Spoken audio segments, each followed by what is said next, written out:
வணக்கம் நண்பர்களே. வாழ்க்கையிலே நாம் வெற்றி பெற வேண்டுமென்றால் அறிவாளியாக இருக்க வேண்டும், புத்திசாலியாக இருக்க வேண்டும். இது 2 மட்டும் இருந்தா போதாது.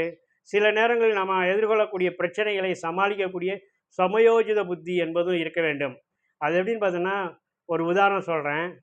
ஒரு தொழில் ஆலோசகர் ஒருத்தர் இருக்கிறாரு. அவர் அவரோட நண்பர் ஒருத்தரு ஒரு டிஃபன் சென்டர் வச்சிருக்காரு. அந்த டிஃபன் சென்டருக்கு சாப்பிட போறாரு. அப்போ அந்த நண்பர் எனக்கு ஒரு பிரச்சனை இருக்குது. மாஸ்டருங்க மாறிக்கிட்டே இருக்கிறாங்க. அதனால என்ன ஆகுதுன்ட்டா, இப்ப கஸ்டமர்லாம் தோசை கேட்குறாங்கன்னு வச்சுக்கோங்க. புதுசா வர்ற மாஸ்டர் தோசை செய்றாய்ங்க. முருகலா செய்றேன்னு சொல்லிட்டு கருகலா செஞ்சுர்றாய்ங்க. அதனால கஸ்டமர் கடுப்பாயிட்டு போயிடுறாங்க. இந்த மாரிலாம் நெறைய பிரச்சனைகள் இருக்குது. இதெல்லாம் எப்படி சால்வ் பண்றது? அப்படின்னு கேட்கவும், அந்த தொழில் ஆலோசகர் தன்னோட நண்பருக்கு ஒரு ஆலோசனை சொல்றாரு. உடனே அவரும் சரி நான் செஞ்சு பார்க்குறேன் அப்படின்ட்டதும், அடுத்து ஒரு 6 மாதம் கழிச்சு பழையபடி அதே ஹோட்டலுக்கு இந்த தொழில் ஆலோசகர் போறாரு. பார்த்தா இப்ப நண்பரோட ஹோட்டல் ரொம்ப பெருசாயிருது. பெரிய அளவுல இருக்குது. நெறையா வேலையாட்கள் இருக்கிறாங்க. கஸ்டமர்ஸ் நெறையா குவிஞ்சிட்டு இருக்காங்க.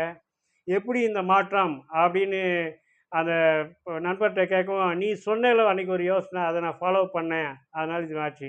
அப்படி என்ன யோசனை சொன்னான்னு பார்த்தோன்னா, உனக்கு மாஸ்டர்கள் மாறுறாங்க. அவங்களால முருகலான தோசை செய்ய முடியல. அது கருகலா போயிருது அப்படிங்கிறப்ப, நீ எத்தனையோ தோசை வெரைட்டி வச்சிருக்க. வெங்காய தோசை, இந்த தோசை, முட்டை தோசை அது இதுன்னு வச்சிருக்கிற.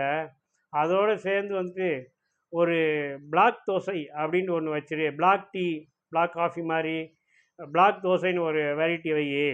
அது இப்போ அப்படி கேட்குறவங்களுக்கு இந்த மாரி கருகலான தோசைய தள்ளி விட்டுரு. அவ்வளோதான் முடிஞ்சிற போது. அப்படின்னு ஒரு யோசனை சொல்லியிருக்காரு.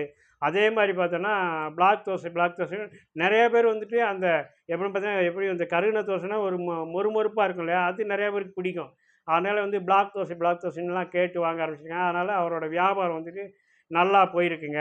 இதுதான் சமயோஜித புத்திங்கிறது. ஆக்சுவலா பார்த்தோன்னா, இப்போ பிளாக் தோசைன்ட்டே ஒரு வெரைட்டி இருக்குது. அது இந்த கருப்பரிசி அப்படிங்கிறத வச்சு பண்றதா சொல்றாங்க. ஆனா நான் சொல்றது இந்த மாரி கருகின தோசைய பிளாக் தோசைன்னு சொல்லிக்கிறது. ஓகேங்களா? நன்றி, வணக்கம்.